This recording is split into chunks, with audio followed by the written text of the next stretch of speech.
예, 저는 더불어민주당 민형배입니다. 그리고 오늘 이 자리는 이은규 의원님이 소개 의원이신데 지금 상임이셔서 바로 가셔야 돼서 제가 대신 소개를 합니다. 서울대 정근식 교수님께서 서울시교육감 출마 선언하는 자리를 마련했습니다. 그러면 후보 모셔서 기자회견 문을 낭독하도록 그렇게 하겠습니다. 모시겠습니다.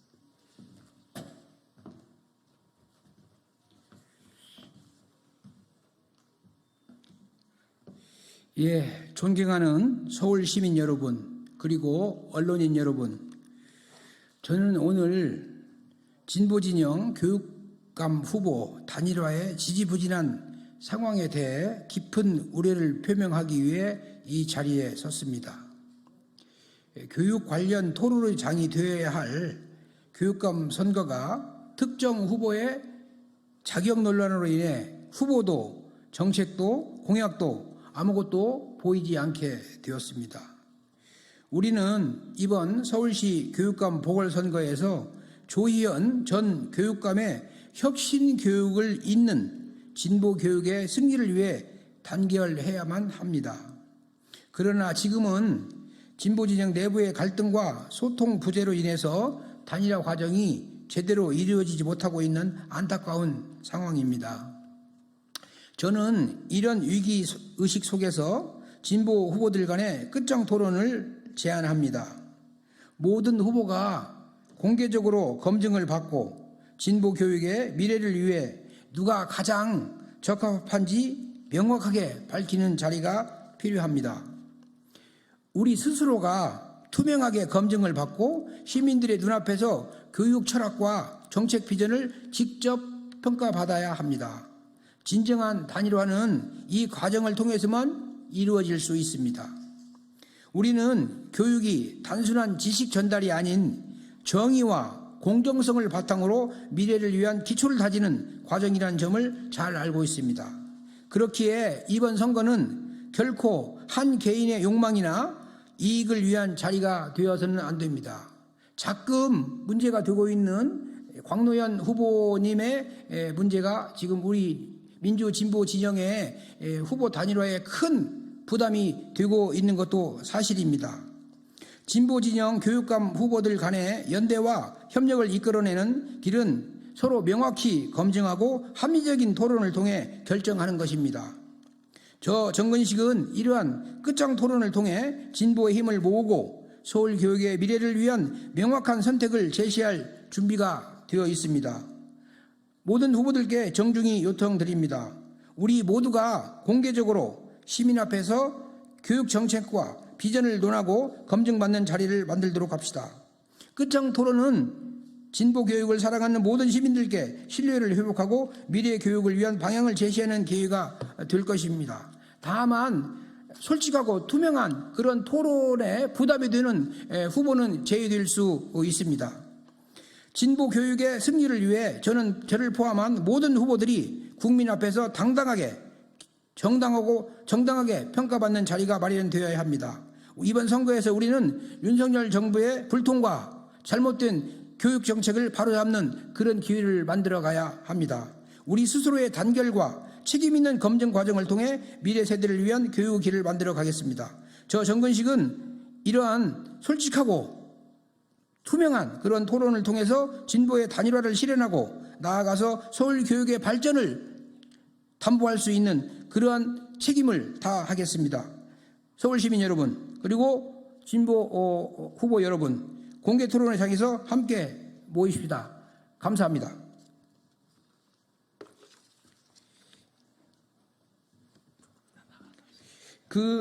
제 경험상 이 진보 후보들 간의 원활한 토론이 이루어지려면 과도한 한 후보의 자기 발언이나 이런 것들은 자제되어야 하고, 특히 현재 문제가 되고 있는 광노현 후보의 이 명예회복에 관련된 여러 가지 논란들도 충분하게 토론이 되어야 하기 때문에 곽 후보님은 이 공개적인 토론에서 제외될 수 있다고 저는 생각을 합니다.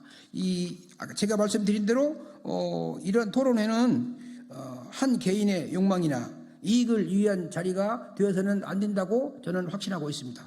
감사합니다.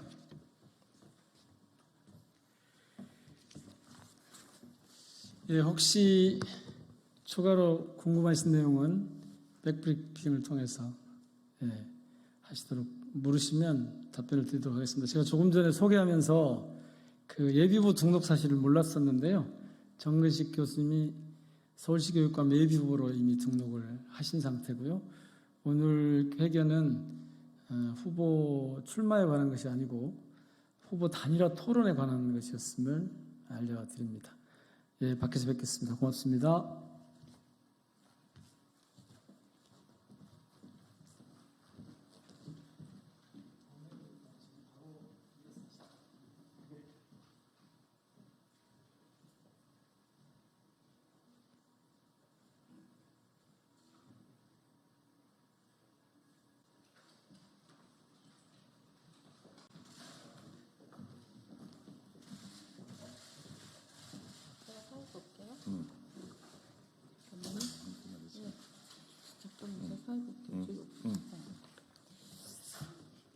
안녕하십니까. 서울시 교육감 보궐선거 예비후보 강노현 예비후보의 입장 발표가 있도록 하겠습니다. 오늘 함께 해주실 분 소개해 드립니다. 후보님, 예비후보님, 강노현 예비후보님 옆에 계시고, 네, 그리고 그 옆에 저희 법률지원단장님이신 공동단장님이신 김현철 변호사님 함께 해주시겠습니다. 저는 선거운동본부의 상임선대위원장을 맡고 있는 강민정입니다. 그러면 바로 강노현 예비 후보님의 입장문 발표부터 듣도록 하겠습니다. 네, 안녕하십니까. 서울시 교육감 보궐선거 예비후보 곽노현입니다. 저는 오늘 최근 서울시 교육감 보궐선거를 둘러싸고 벌어지는 일련의 상황에 대해 입장을 밝히고자 이 자리에 섰습니다. 선거가 임박한 시점에 교육감에 출마한 저에 대한 악의적인 비방과 부당한 사퇴 압력이 난무하고 있습니다. 교육감 선거는 정당이 개입할 수 없도록 지방교육자치법 제46조 2항에 명시되어 있습니다. 정당 개입은 명백한 불법 행위입니다. 정당의 대표자, 간부, 유급 사무직원의 정당 교육감 선거에 대한 개입과 관여는 명백한 불법 행위입니다. 이미 저는 정당인들의 교육감 선거 개입과 비방으로 많은 피해를 받고 있습니다. 그로 인해 언론이 제게 공약과 정책을 질의하기보다 먼저 사퇴 여부를 묻는 촌극까지 일어나고 있습니다. 또한 함께 출마한 후보들 중에서도 이미 피선거권을 회복하여 출마한 저를 두고 정당한 경쟁 대신 사퇴부터 촉구하는 비상식적인 행태가 이어지고 있습니다. 교육 자치가 정당의 힘에 휘둘리고 공정한 경쟁을 거부하는 선거 행태는 당장 멈춰야 합니다. 여론조사 1위를 한 후보가 사퇴하는 경우는 없습니다. 이미 한동훈 국민의힘 당대표를 고발했습니다. 한동훈 대표는 이 사태에 대해서 응당한 책임을 져야 할 것입니다. 이 사안은 대선 가도를 질주하고자 하는 한동훈 대표의 앞날에 치명적인 사법 리스크로 작용할 것으로 예상합니다. 저는 시민의 선택과 유권자의 심판을 받기 위해 교육감 선거에 나선 겁니다. 어떤 부당한 압력과 정치 개입에도 굴하지 않고 끝까지 당당하게 선거에 임하겠습니다. 저에 대한 비방과 공격은 제 사건에 덧씌워진 오해와 억측에 기반하고 있습니다. 당시 저는 국정원의 심리전 공작 대상이었습니다. 언론의 집중 포화를 맞아 사실관계는 왜곡되고 법원 판결 이전에 여론 재판을 당했습니다. 정치검찰의 피사실 공표가 이어졌기 때문입니다. 당시 MB정권의 정치검찰과 국정원은 진보교육감 죽이기에 나서서 여러 가지 공작과 여론 조작을 벌였고 그 증거가 제 손에 확보되었습니다. 이 보도자료 끝에 보시면 국정원의 심리전 계획, 작전 계획이 그대로 첨부되어 있습니다. 제가 내놔라 내 파일 운동을 국정원을 상대로 벌려서 승소한 결과로 저에게는 국정원이 교육감 시절 저를 사찰했다는 50건도 넘는 문건 증거가 있습니다. 제 사건이 터지자마자 정치검찰과 국정원은 긴밀히 모든 수사 정보를 교환하고 기소 관련 여부, 작전 계획을 다 공유하면서 협조했습니다. 제가 여론재판을 통해서 악마화되었음에도 불구하고 저는 후보 매수와 관련한 어떤 사전 약속도 한 바 없습니다. 검찰과 국정원은 저를 사전에 약속하고 선거 이후에 돈을 준 사람으로 처벌하려고 했습니다만 1심, 2심, 3심 재판 과정에서 오히려 제가 어떤 약속도 하지 않았다는 사실이 100% 진실로 확인되었습니다. 결국 제게 사후에 후보를 매수했다는 이른바 사후 후보 매수죄라는 형용 모순의 죄목을 적용했습니다만 선거가 다 끝난 마당에 매수할 후보가 도대체 어디에 있단 말입니까? 이 죄목은 대한민국 선거사법 역사 70년 동안 제 이전에도 제 이후에도 단 한 번도 적용된 적이 없습니다. 당시 1심 재판장은 제게 적용된 법조항이 위헌 소지가 있다며 꼭 헌법 소원을 제기하라고 권고했습니다. 헌법 소원 결과 3인의 헌법재판관이 위헌 의견을 냈습니다. 이러면 당연히 국회가 위헌 의견을 존중해서 사후매수죄 조항을 개폐해야 마땅한 겁니다. 사후매수죄 조항을 개폐하지 않고 광노현 방지법을 만든다는 사실에 대해서 저는 헛웃음이 나올 수밖에 없습니다. 제가 한동훈 방지법이나 만들라고 얘기했습니다. 검사 등 수사기관 종사자가 본인이 수사를 받게 될 때 핸드폰 비밀번호를 숨기는 방식으로 끝까지 버티는 방식으로 행동하는 것을 범죄로 규정해야 된다. 이렇게 주장한 바가 있습니다.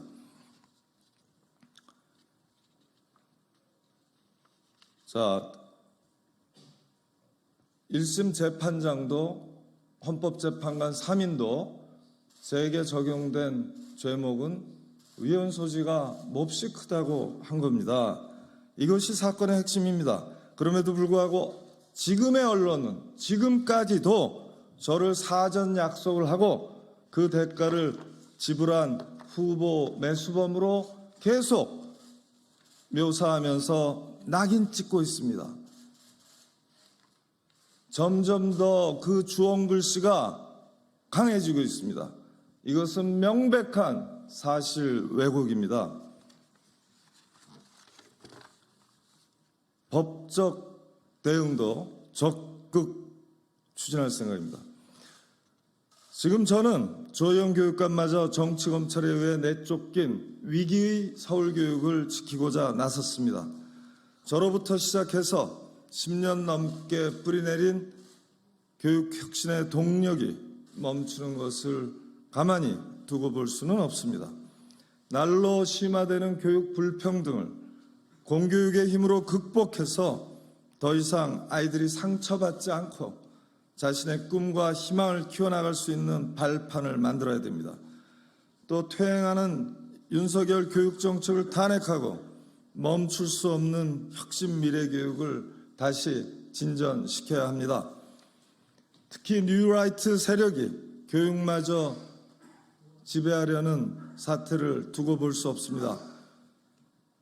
역사 왜곡을 자행하는 윤석열 정권의 친일 역사교과서 시즌2를 반드시 막아내겠습니다. 독도 지우개에 맞서 독도를 지키는 교육을 하겠습니다. 지금 우리 교육엔 해결해야 할 당면 과제와 현안이 많습니다. 난제가 많습니다. 교육감 시절 저는 학교에서 체벌이 완전히 사라지게 하였고 오세훈 시장과 맞서 무상급식을 지켜내고 끝내 관철시켰습니다. 저는 오세훈 시장과 이주호 장관에 맞서 승리를 했던 승장의 기록을 가지고 있습니다. 여기서 보듯이 저는 교육 난제를 풀어내고 확실히 체감할 수 있는 정책을 실현시킨 바 있습니다. 감히 서울교육에 저희 경험과 역량이 반드시 쓰임이 있으리라 기대합니다. 저는 이 뜻을 서울 시민들의 판단에 맡깁니다. 서울 시민들께서 정당이 아니라 서울 시민들께서 판단하실 일입니다. 이번 선거는 당면한 서울교육의 위기를 헤쳐나가는 절박한 과정 그 자체입니다. 이 엄중한 선거에 더 이상 정당의 부당한 개입과 압력이 행사되지 말아야 합니다. 사실 오인에 근거한 후보 간 공격도 중단되어야 합니다. 교육의 정치 중립성 보장을 명령한 헌법과 지방교육자치법의 정신이 그대로 지켜져야 합니다.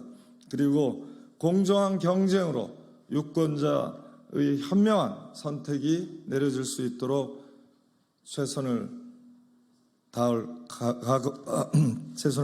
각오입니다. 2024년 9월 13일 서울시 교육감 보궐선거 예비후보 광노현이었습니다.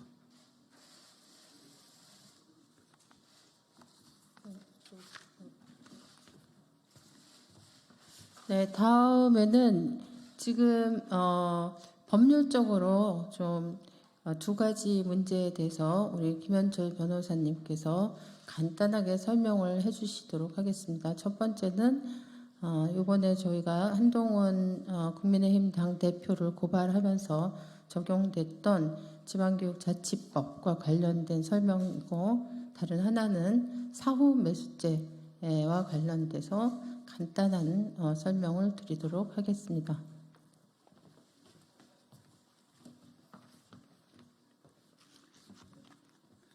광노현 예비후보님의 법률 대리인 김현철 변호사입니다. 먼저 지방교육자치법 46조는 정당의 교육감 선거에 관한 관여를 원천적으로 금지하고 있습니다.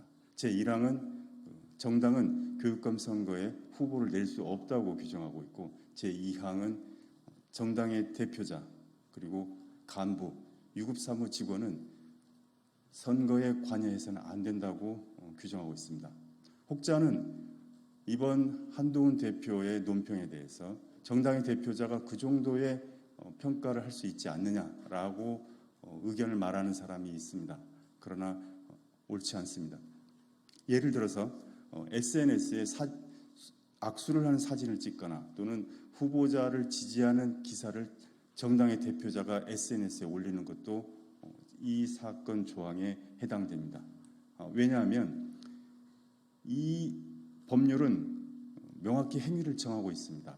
특정 후보자에 대한 지지 또는 반대의 표현을 하는 것을 관여라고 규정하고 있습니다. 한동훈 대표는 직접적으로 그리고 노골적으로 광노현 예비 후보를 비난했습니다. 이것은 명백히 이 조항이 금지하고 있는 선거 관여 행위이고 이에 따라서 2년 이하의 징역형에 처벌될 것입니다. 그리고 광노현 예비 후보에 대해서 꼬리처럼 달려있는 그 사후 매수죄에 대해서 설명해 드리겠습니다. 심지어 진보 진영에서조차도 광노현 예비 후보를 부도덕한 전과자라고 비난하고 있습니다. 옳지 않습니다. 광노현은 무죄입니다. 왜 그러냐면 사후 매수죄가 존재할 수 없는 범죄이기 때문입니다. 보통의 사람들은 사전 매수죄는 사퇴하기 전에 돈을 준 거고 사후 매수죄는 사퇴한 다음에 돈을 준 것이라고 생각할 것입니다. 그러나 공직선거법 232조 1항 제1, 2호에 규정된 것은 목적으로 구분하고 있습니다. 사퇴하게 할 목적으로가 사전 매수죄고 사퇴한 데 대한 대가를 목적으로가 사후 매수죄입니다. 그러나 이 두 번째 죄는 우리 말의 어법에 반합니다. 목적이라는 단어는 미래지향적인 단어입니다. 이미 사퇴를 했는데 어떻게 목적을 갖습니까? 사퇴하기 전에 매수행위가 있어야 됩니다. 광노현 후보는 당시 그 상대 후보의 사퇴에 대해서 전혀 어떤 매수행위가 있었다는 걸 알지 못했습니다. 금전적으로 매수당하지 않은 사퇴는 범죄적으로 처벌될 수 없는 것입니다. 자발적 사퇴는 범죄의 대상일 수 없는 것입니다. 사퇴한 이후에 어떤 목적을 가졌다는 것은 그 발상 자체로 옳지 않습니다. 당시 헌법재판소가 잘못 결론을 내린 것입니다. 대법원의 판결을 받았다고 하더라도 광노현은 무죄이며 우리 서울 시민 유권자들은 광노현의 무죄를 받아들일 수 있을 거라고 생각합니다. 이 죄 자체는 삭제돼야 될, 폐지돼야 될 법률이기 때문입니다. 옳지 않은 법에 의해 처벌받은 무고한 사람의 진심을 알아주시길 부탁드립니다.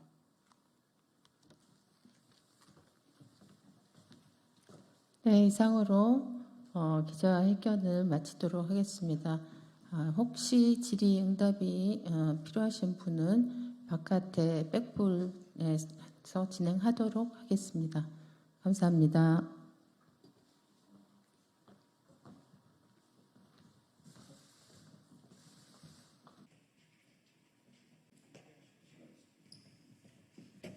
예.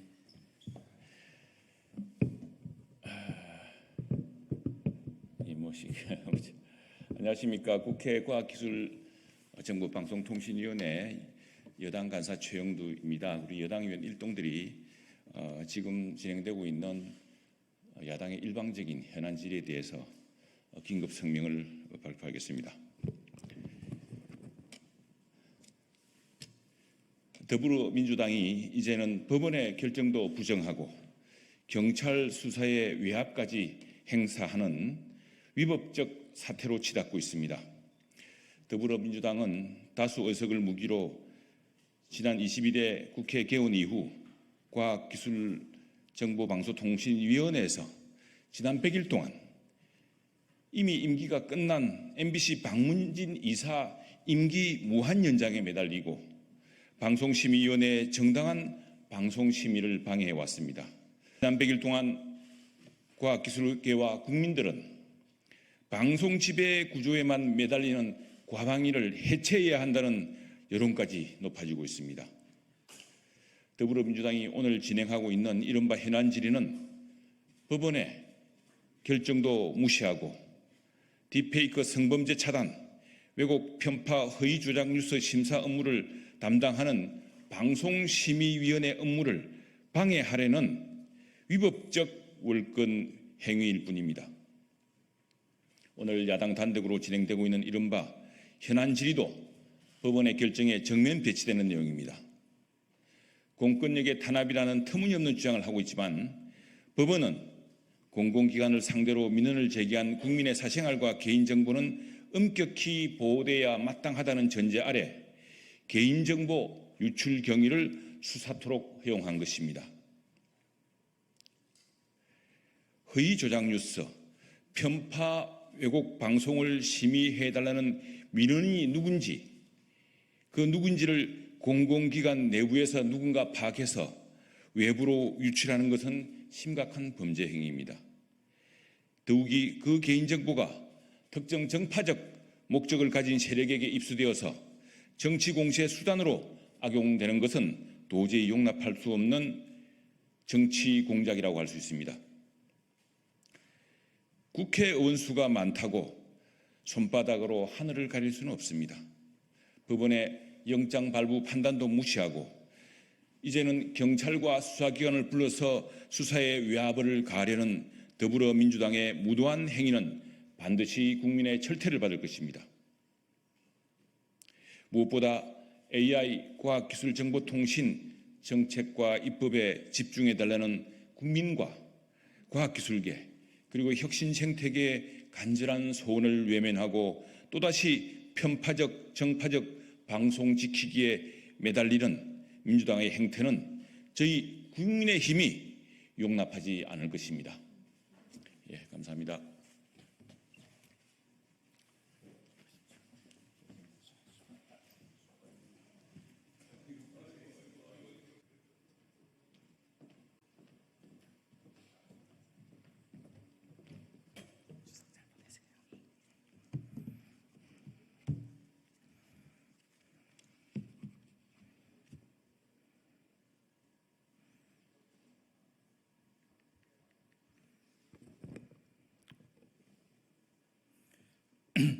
안녕하십니까. 개혁신당 수석대변인 김성렬입니다. 시작하겠습니다.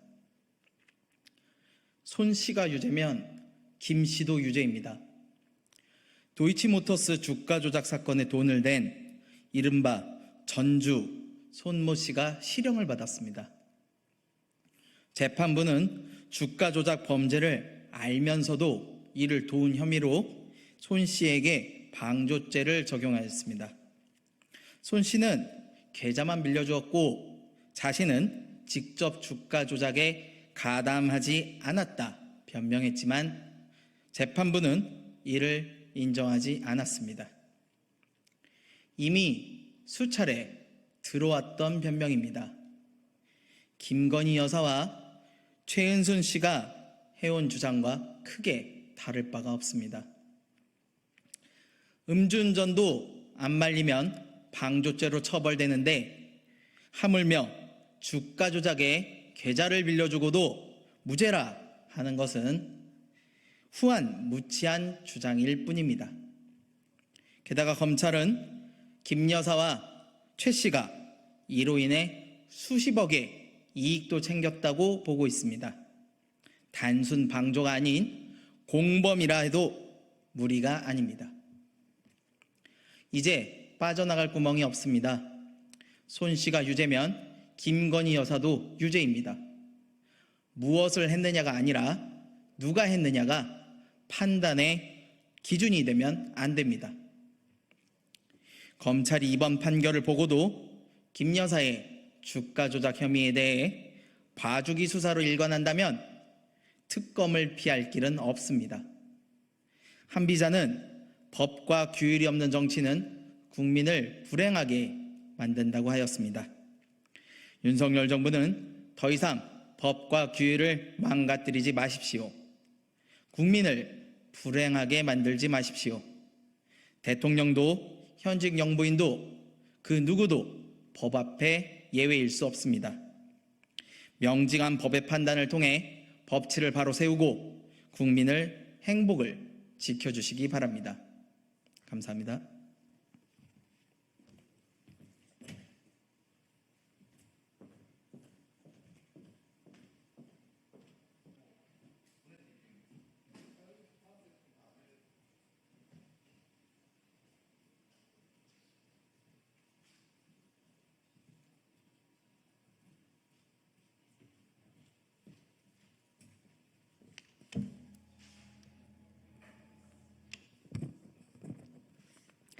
안녕하십니까. 더불어민주당 대변인 황정아입니다. 첫 번째 브리핑 시작하겠습니다. 검찰 권익위 감사원의 끝없는 면죄부, 김건희 여사는 감히 언급할 수 없는 성역입니까? 감사원 감사로 용산 대통령실이 비리와 불법의 복마전임이 만천하에 드러났습니다. 대통령 집무실과 관저 이전 과정에서 견적 부풀리기, 무자격 업체 일감 몰아주기, 준공검사 조서 조작 등 온갖 불법과 비리가 판을 쳤습니다. 어떻게 국정의 최고기관인 대통령실에서 이런 부정과 비리가 벌어질 수 있단 말입니까? 대통령실 운영을 넘어 윤석열 정부의 국정 운영이 정상적으로 굴러가는 것인지 깊은 불신을 지울 수가 없습니다. 그런데도 감사원은 1년 8개월을 끌던 감사를 면죄부 처분으로 끝냈습니다. 이런 부정과 비리를 일개 경호처 간부가 벌였고 대통령실 누구도 이를 몰랐다는 게 가능합니까? 비위 몸통으로 지목된 김건희 여사의 국정농단 의혹을 덮으려는 수작으로 볼 수밖에 없습니다. 게다가 대통령실은 감사원의 봐주기 처분에 기다렸다는 듯이 특혜는 없었다는 낯뜨거운 입장을 발표했습니다. 지록이마도 이런 지록이마가 없습니다. 전 정부 탄압에 폭주하며 법과 정의를 외치던 권력기관들이 김건희 여사 앞에만 오면 급브레이크를 밟고 횡설수설하고 있습니다. 대통령실이 감춘 문장의 주어가 김건희 여사임을 모두가 알고 있습니다. 용산 대통령 관저 공사를 총지휘한 인테리어 업체가 김건희 여사의 코바나 콘텐츠와 함께 일했던 곳이라는 게 우연의 일치입니까? 윤석열 정권의 궤변과 억지에 국민께서는 실소를 멈추지 못하실 것입니다. 검찰과 권익위는 황제 아련 조사, 명품백 무혐의로 김건희 여사에게 꼬리를 치더니 감사원까지 기어코 김 여사 앞에 놓인 코끼리 같은 불법을 개미로 만드는 요술을 부렸습니다. 김건희 여사라는 성역 앞에서 대한민국의 국정과 법치, 사법 정의가 무너지고 있습니다. 대통령의 배우자 대신 통치자의 행보를 보이고 있는 김 여사의 광폭 행보가 국민의 분노에 기름만 끼얹고 있음을 엄중히 경고합니다. 더불어민주당은 반드시 김건희 특검법을 통과시켜 대통령보다 더한 권력을 휘두르며 국정을 농단하는 김건희 여사를 법의 심판대에 세우고 무너진 사법 정의를 바로 세우겠습니다. 두 번째 브리핑 시작하겠습니다. 현실은 녹록지 않지만 모든 국민께서 웃음꽃이 피는 한가위를 보내시길 희망합니다. 우리 민족의 최대 명절인 한가위가 시작됩니다. 한가위만 같으라 하는 말처럼 모든 국민께서 근심 걱정 없이 따뜻한 시간을 보내시길 소망하지만 국민께서 맞닥뜨리고 있는 현실은 녹록지 않습니다. 윤석열 정권의 무능, 무책임, 무도한 국정 운영에 민생 경제가 침체의 늪에 빠져 있습니다. 문 닫는 자영업자가 코로나19 때보다 많습니다. 그런데도 정부 여당은 경제 활력 제고를 위한 민생 회복 지원금을 끝까지 거부하고 있습니다. 주택담보대출은 역대 최대 폭으로 상승하며 경제를 짓누르는데 정부는 갈팡질팡 정책으로 실수요자만 고통을 주고 있습니다. 더욱이 대통령의 한마디로 시작된 의료 대란으로 의료체계 붕괴를 우려해야 하는 상황에 내몰려 있습니다. 국민에 대한 책임을 남 탓하며 회피하고 참모들과 장관들은 대통령의 아집을 지키는 게 국정 운영입니까? 총리가 의료 대란으로 국민이 죽어간다는 지적에 가짜 뉴스라며 오히려 성을 내는 그런 게 정상적인 정부입니까? 정말 인면수심 정부입니다. 즐거워야 할 명절조차 아프면 큰일 난다는 불안감을 심어줘 놓고 추석에 아프면 병원비 더 내고 응급실은 다른 사람에게 양보하라는 무책임하고 무능한 대책은 할 말을 잃게 만듭니다. 윤석열 대통령의 아집과 김건희 여사에 대한 각종 의혹을 방어하기 위해 국정을 내팽개치고 온갖 기괴한 궤변만 쏟아내고 있는 정부 여당을 언제까지 참아야 합니까? 더불어민주당이 윤석열 정권의 무능과 폭정에 맞서 국민의 삶을 지키겠습니다.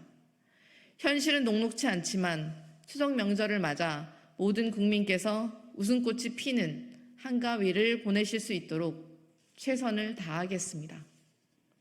네, 이상입니다. 네, 세 번째 브리핑 시작하겠습니다. 이재명 당대표 종교계 지도자 예방 일정 관련 브리핑입니다. 이재명 당대표는 추석 명절을 시작으로 불교, 기독교, 천주교 등 종교 지도자를 차례로 예방하고 취임 인사를 드릴 예정입니다. 먼저 이재명 대표는 9월 15일 조계종 총무원장 진호 스님을 찾아뵙고 내달 2일에는 한국교회 총연합회 장종현 목사님을 예방합니다. 또한 천주교 서울대 교구장 정순택 베드로 대주교도 조속한 날짜에 예방을 할 예정입니다. 이 자리에서 이재명 대표는 도탄에 빠진 민생 경제로 고통받는 국민의 삶을 지켜낼 지혜와 조언을 구할 예정입니다. 네, 이상입니다.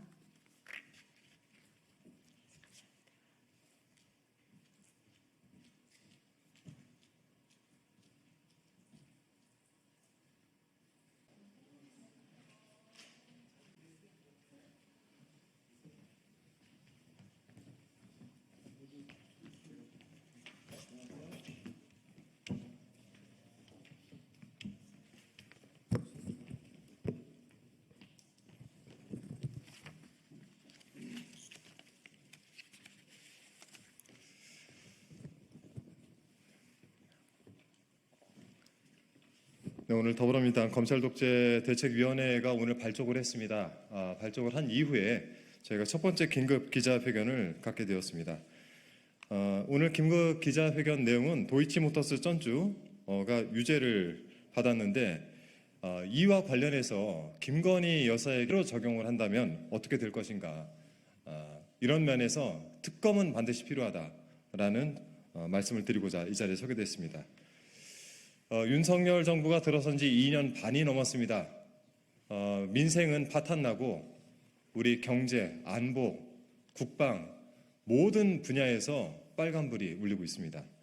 검찰 독재로 무너진 대한민국을 바로 세워야 되겠습니다. 이를 위해서 검찰독재대책위원회는 윤석열의 검찰 독재에 맞서서 하나하나 그들의 진상을 파헤치고 반드시 검찰을 개혁해 나가겠다, 이런 말씀드립니다. 오늘 함께해 주신 분들 한 분 한 분 소개를 해드리겠습니다. 네, 먼저 저희 검찰독재위원회와 함께 전 정부에 대한 탄압을 맞서 싸우고 계시는 우리 김영진 위원장님 함께 하고 계십니다. 네, 그 옆에 정준호 검찰독재위원회 대책위원회 위원님이십니다. 이건태 위원님 함께하고 계십니다. 김문수 위원님 함께하고 계십니다. 그리고 이용우 위원님 함께하고 계십니다. 혹시 먼저 위원장님 한 말씀 괜찮으십니까? 네, 그럼 바로 이어서 저희가 준비된 기자회견을 시작하겠습니다. 더불어민주당 검찰독재위원회 긴급 기자회견. 더불어민주당 검찰독재위원회 출범. 도이치모터스 전주 유죄, 김건희 특검은 필연, 검찰 독재는 무너진 대한민국을 바라야 합니다. 이런 취지로 읽겠습니다. 오늘 더불어민주당 검찰독재위원회가 출범했습니다. 첫 기자회견으로 김건희 여사 특검을 주제로 하게 되었습니다. 김건희 여사가 단순히 계좌만 빌려준 것이 아니라 직접 주가 조작에 깊숙이 개입된 정황과 진술이 여러 차례 나왔습니다. 마침내 어제 법원이 도이치모터스 주가 조작 사건 항소심 선고 공판에서 손모 씨의 방조 혐의를 인정하고 징역 6개월에 집행유예 1년을 선고했습니다.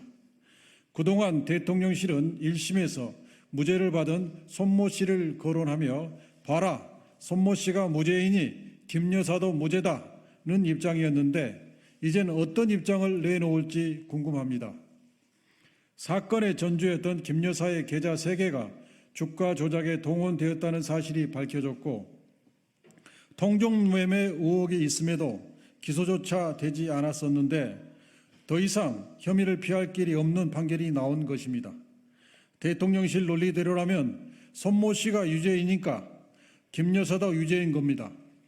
이쯤 되면 검찰이 김 여사를 기소하는 것이 당연합니다. 검찰은 2022년 12월 재판부에 제출한 의견서에서 한국거래소 이상거래 심리분석 결과를 제시하면서 김건희와 최은순이 2009년 4월 1일부터 2011년 12월 30일까지 23억 원 상당의 이익을 얻은 것으로 확인됐다라고 밝힌 바 있습니다.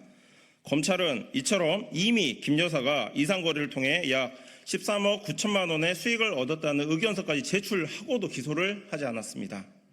더욱이 1차 주가조작 주포 이정필의 피의자 신문 조서, 도이치모터스 주가조작 사건 판결문의 기재 내용, 김건희 여사와 대신증권 직원과의 통화 녹취록 등 기소에 필요한 증거는 차고 넘칩니다. 명품백 사건은 어떻습니까? 검찰은 청탁이 있고 명품백이 제공되었음에도 알선 수재자가 성립되지 않는다고 면죄부 쇼를 하고 있습니다. 수사심의회는 반대 당사자인 최재형 목사 측 주장을 들어보지도 않고 검찰에 동조했습니다. 사건을 조작해서 없는 죄를 만들어내고 있는 죄를 기소조차 하지 않음으로써 면죄부를 주는 것이 지금 정치 검찰의 행태입니다. 이제 김건희 특검은 피할 수 없는 상황입니다. 김건희 여사는 현재 대한민국에서 불공정과 국정농단의 대명사가 되었습니다. 김건희 특검에 반대하는 세력은 불공정 세력이고 주가 조작 세력임을 자인하는 것입니다. 윤석열 대통령과 국민의힘은 주가 조작을 옹호하고 주식시장을 교란하며 개미 투자자들에게 피해를 입히고 궁극적으로 주식시장을 파괴할 것이 아니라면 김건희 특검법을 즉각 수용하시기 바랍니다. 윤석열 정권의 검찰 수사권, 기소권 남용과 야당을 탄압하기 위한 억지 기소와 사건 조작이 도를 넘고 있습니다. 정치 검찰이 민주주의와 법치주의의 최대의 적이 되고 있습니다.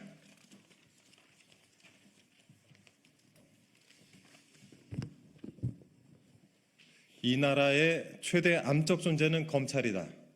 나라가 검찰공화국으로 전락하고 있다. 김대중 대통령께서 검찰의 사냥에 희생된 노무현 대통령의 죽음 앞에 내 반쪽을 잃은 것 같다라고 오열하면서 하신 말씀입니다. 대한민국 제1의 민주화운동은 이승만 독재 정권에 맞선 것입니다. 제2의 민주화운동은 천재분간도 못하는 군사독재 정권과 맞서 싸운 것입니다. 제3의 민주화운동은 극악무도한 윤석열 정권을 떠받치고 있는 정치 검찰에 맞서 싸우는 것입니다.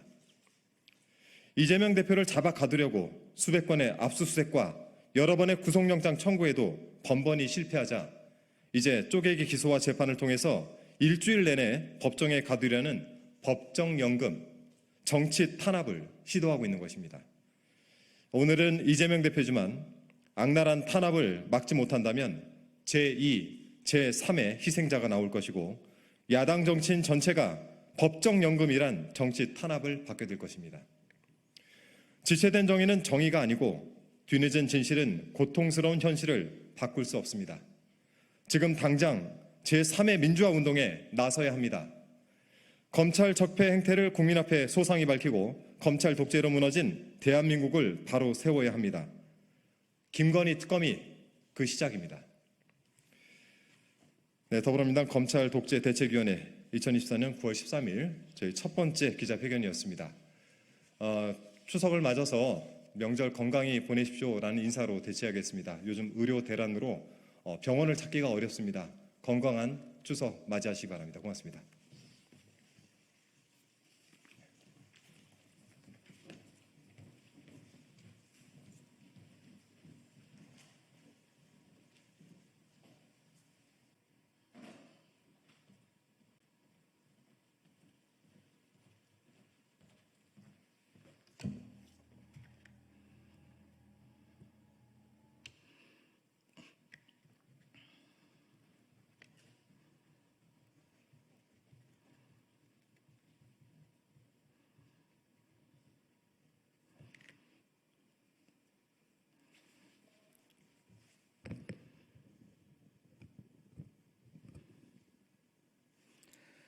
안녕하십니까. 조국 혁신당 대변인 김보협입니다. 논평 2개 하겠습니다. 윤석열 대통령은 국정 지지율 20%의 의미를 아는가 제목으로 먼저 논평하겠습니다. 윤석열 대통령의 국정 지지율이 20%까지 떨어진 여론조사 결과가 오늘 발표됐습니다. 20%대가 아니라 20%입니다. 윤석열 대통령의 직무수행 긍정평가가 20%, 부정평가가 무려 70%입니다. 취임 뒤 최저치입니다.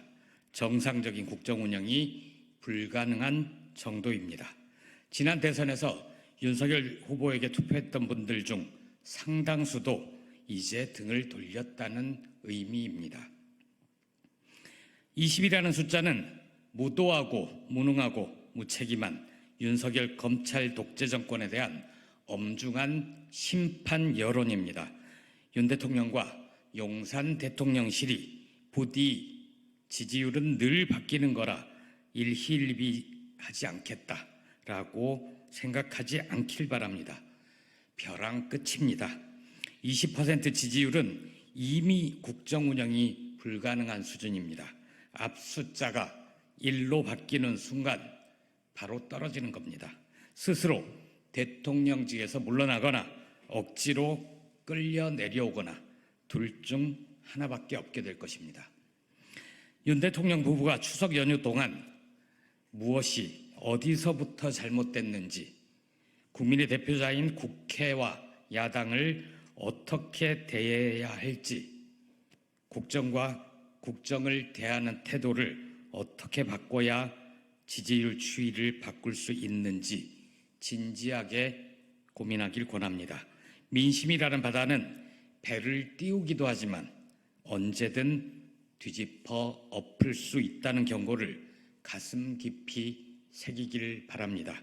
지금 윤석열호는 뒤집히기 직전입니다. 한덕수 국무총리는 역대 최악의 정권의 최악의 총리로 기록될 것이다. 논평하겠습니다. 한덕수 국무총리가 달라졌습니다. 지난 9월 9일부터 13일까지 이어진 올해 정기국회 대정부질문의 주인공은 단연 한덕수 총리였습니다. 있으나마나한 존재감 없는 총리가 아니었습니다. 미숙한 운영으로 국제적 망신을 초래한 잼버리 대회에서 화장실을 청소하던 한 총리가 아닙니다. 당시 외국 학생들을 만나 자신이 하버드 출신이라고 자랑하던 한 총리가 아닙니다. 그러다 보니 국회에서는 방송 프로그램 이름에 빗대 우리 덕수 달라졌어요 라는 말까지 나옵니다.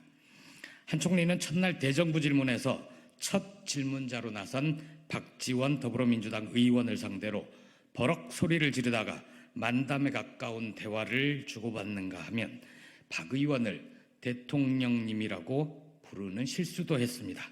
여러 명언도 남겼습니다.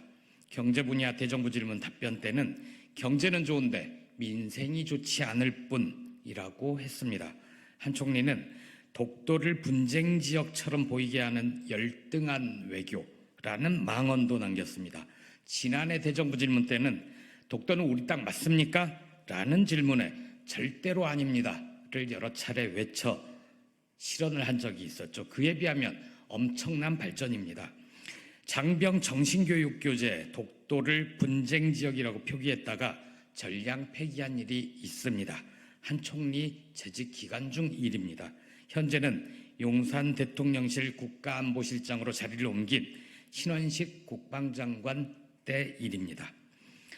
한덕수 총리는 왜 갑자기 야당 의원들에게 고성을 지르며 싸우는 매운맛 한덕수로 바뀌었을까요? 우선 광인 전략으로 보입니다.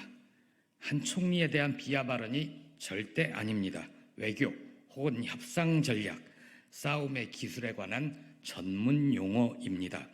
미친놈처럼 세게 나가야 상대방이 당황해 물러선다는 전략입니다.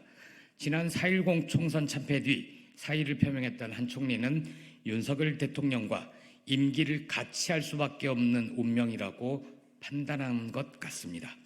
국정 지지율이 바닥인 윤 대통령은 현재 후임 총리를 구할 수도 없고 억지로 구한다 한들 국회에서 야당의 동의를 구할 수 없습니다.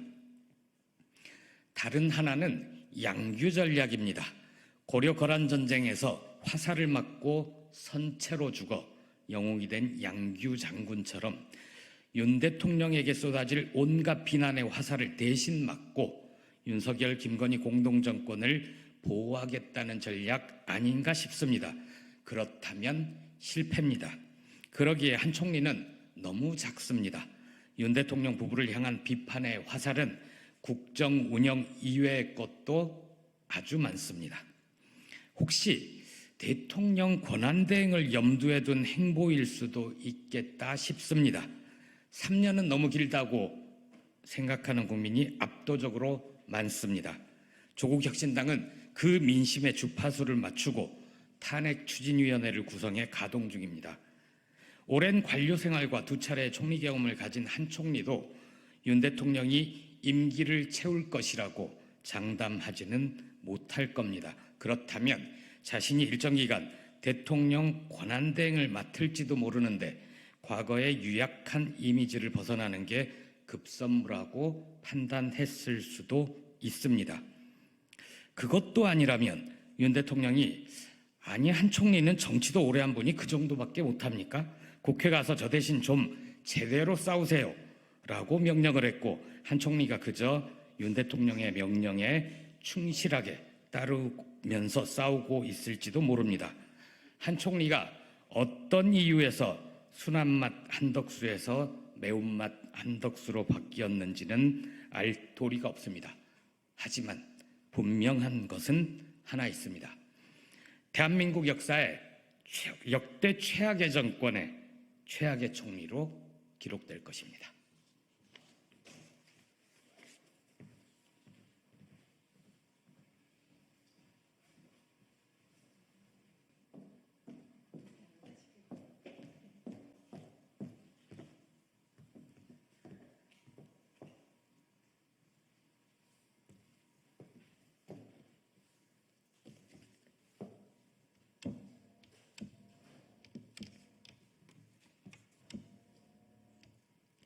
안녕하십니까. 국민의힘 수석대변인 한지아입니다.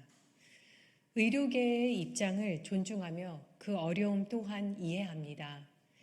복잡하게 꼬인 실타래를 풀기 위해서는 대화가 필요합니다. 여야 의정 협의체가 그 통로가 되어야 한다는 생각에는 변함이 없습니다. 의료계가 협의체에 참여해 주실 것을 다시 한번 간곡히 요청드립니다. 국민의힘은 대화의 끈을 놓지 않고 의료 공백에 대한 국민 불안을 해소할 수 있도록 계속 노력하겠습니다. 이상입니다.